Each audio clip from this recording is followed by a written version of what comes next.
찬미 예수님, 오늘은 11월 18일 연중 제33주간 목요일입니다. 독서와 복음 말씀 봉독하도록 하겠습니다. 성부와 성자와 성령의 이름으로 아멘. 제1독서입니다.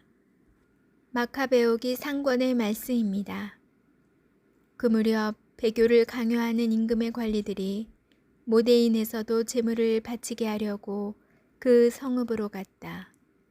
이스라엘에서 많은 사람이 그 관리들 편에 가담하였지만 마타티아스와 그 아들들은 한데 뭉쳤다. 그러자 임금의 관리들이 마타티아스에게 말하였다. 당신은 이 성읍의 지도자일 뿐만 아니라 존경을 받는 큰 사람이며 아들들과 형제들에게도 지지를 받고 있소. 모든 민족들과 유다 사람들과 예루살렘의 남은 자들처럼 당신도 앞장서서 왕명을 따르시오.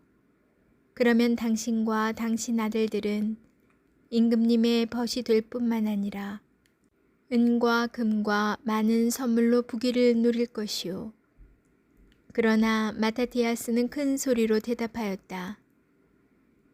임금의 왕국에 사는 모든 민족들이 그에게 복종하여 저마다 자기 조상들의 종교를 버리고 그의 명령을 따르기로 결정했다 하더라도 나와 내 아들들과 형제들은 우리 조상들의 계약을 따를 것이요. 우리가 율법과 규정을 저버리는 일은 결코 있을 수 없소. 우리는 임금의 말을 따르지도 않고 우리의 종교에서 오른쪽으로도 왼쪽으로도 벗어나지 않겠소. 그가 이 말을 마쳤을 때 어떤 유다 남자가 나오더니 모든 이가 보는 앞에서 왕명에 따라 모데인 제대 위에서 희생 제물을 바치려고 하였다. 그것을 본 마타티아스는 열정이 타오르고 심장이 떨리고 의분이 치밀어 올랐다. 그는 달려가 제단 위에서 그 자를 쳐 죽였다. 그때 그는 제물을 바치라고 강요하는 임금의 신하도 죽이고 제단도 헐어버렸다. 이렇게 그는 전에 피느하스가 살루의 아들 지므리에게 한 것처럼 율법에 대한 열정을 드러냈다. 그러고 나서 마타티아스는 그 성읍에서 율법에 대한 열정이 뜨겁고 계약을 지지하는 이는 모두 나를 따라 나서시오 하고 큰 소리로 외쳤다. 그리고 그와 그의 아들들은 가지고 있던 모든 것을 성읍에 남겨둔 채 산으로 달아났다. 그때 정의와 공정을 추구하는 많은 이들이 광야로 내려가서 거기에 자리를 잡았다. 주님의 말씀입니다. 하느님 감사합니다. 복음 말씀입니다. 루카가 전한 거룩한 복음입니다. 그때 예수님께서 예루살렘에 가까이 이르시어 그 도성을 보고 우시며 말씀하셨다. 오늘 너도 평화를 가져다 주는 것이 무엇인지 알았더라면 그러나 지금 내 눈에는 그것이 감추어져 있다. 그때가 너에게 닥쳐올 것이다. 그러면 너의 원수들이 내 둘레에 공격 축대를 쌓은 다음 너를 에워싸고 사방에서 조여들 것이다. 그리하여 너와 내 안에 있는 자녀들을 땅바닥에 내동댕이 치고 내 안에 돌 하나도 다른 돌 위에 남아있지 않게 만들어버릴 것이다. 하느님께서 너를 찾아오신 때를 내가 알지 못하였기 때문이다. 주님의 말씀입니다. 그리스도님 찬미합니다. 잠시 묵상하겠습니다. 예전에는 눈물을 흘리는 것이 굉장히 창피한 일이라고 생각하였습니다. 초등학교 때 친구와 싸우고 나서 울면 지는 것이라고 생각하였으니까요. 그런데 요즘은 자주 울컥합니다. 강의를 할 때에도 영화를 보거나 텔레비전을 보면서도 조용히 눈물을 훔칠 때가 많습니다. 눈물은 단순히 슬픔을 표현하지 않습니다. 기쁠 때도 슬플 때도 전혀 다른 감정 안에서 눈물을 흘립니다. 분노하거나 억울하고 안타까울 때도 눈물을 흘립니다. 어쩌면 눈물의 의미는 감동과 공감이 아닐까 생각합니다.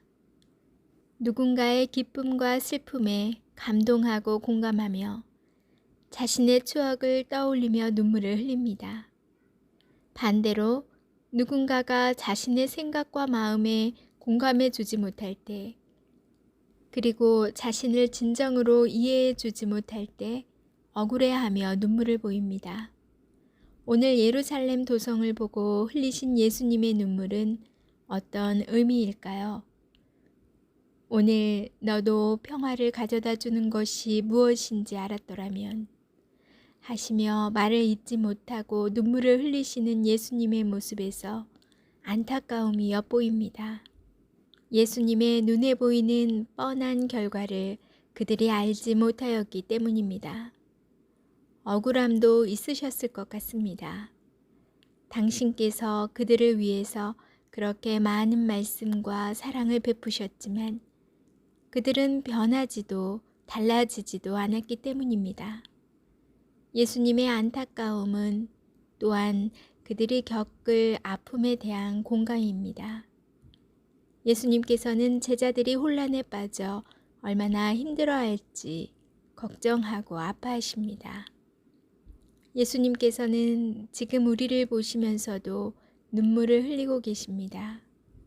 안타까움에, 분노와 슬픔에, 그리고 우리가 겪고 있는 아픔과 고통에 함께 눈물을 흘리십니다. 그런데 혹시 다른 눈물을 흘리고 계신지도 모르겠습니다. 우리가 회개하는 모습, 당신 뜻을 따라 잘 살아가고 있는 모습에 흘리시는 기쁨과 감동의 눈물 말입니다. 여러분은 예수님께 어떤 의미의 눈물을 드리고 있습니까? 아멘. 성부와 성자와 성령의 이름으로 아멘. 제가 이틀에 걸쳐서 어제와 그제 예수님 생애에 대한 영화를 유튜브에서 알게 되어서 보게 되었어요. 이게 거의 막 2시간 가까이 되는 굉장히 긴 예수님의 일대기가 그냥 다 나와 있는 거. 공생활부터 그 다음에 부활하신 것까지, 그리고 승천하시는 모습은 안 나왔지만 승천하시는 그곳까지 그 일대기가 다 나온 영화인데 영화라기보다는 약간 드라마, 다큐 같은 느낌이었어요. 그게 개신교 쪽에서 만드신 것 같아요. 그래서 하나님 하면서 이렇게 표현하셨거든요. 근데 왜 천주교에서는 그런 긴 드라마식, 영화식 아니면 다큐 이런 게 나오지 않는지 참 궁금해요. 그래서 개신교 쪽엔 또 이런 자료가 참 많아서 이렇게 많이 찾게 되고 도움이 되는데 좀 안타깝더라고요. 그래서 약간씩 좀 다르다는 게 느껴져요. 성경 곳곳에 내가 알고 있는 부분과 좀 다르구나. 그래도 큰 맥락은 비슷하니까. 그래서 큰 도움이 되는데 처음에는 왜 이틀에 봐서 봤냐면 처음에 보다 너무 졸려서 중간중간 제가 잠이 들어서 기억이 안 나는 거예요. 그래서 어제 다시 제정신으로 쭉 봤거든요. 그 긴 시간 본 예수님의 일대기에서 나온 딱 포인트 하나밖에 기억이 안 나는 거예요. 용서하고 사랑하여라.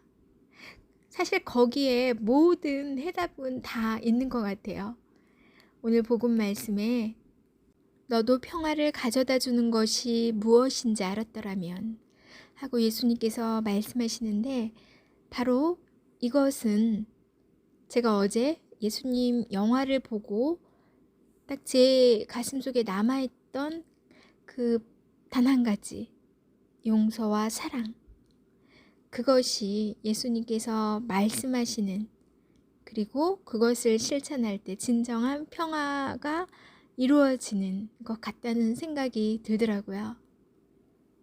신자들이라면 누구나 알고 있을 성경은 사랑이다. 예수님은 사랑이다.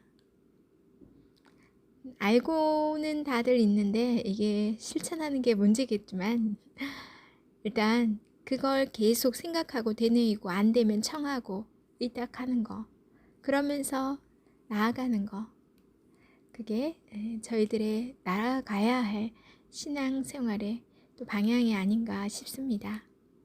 오늘 수능이었죠?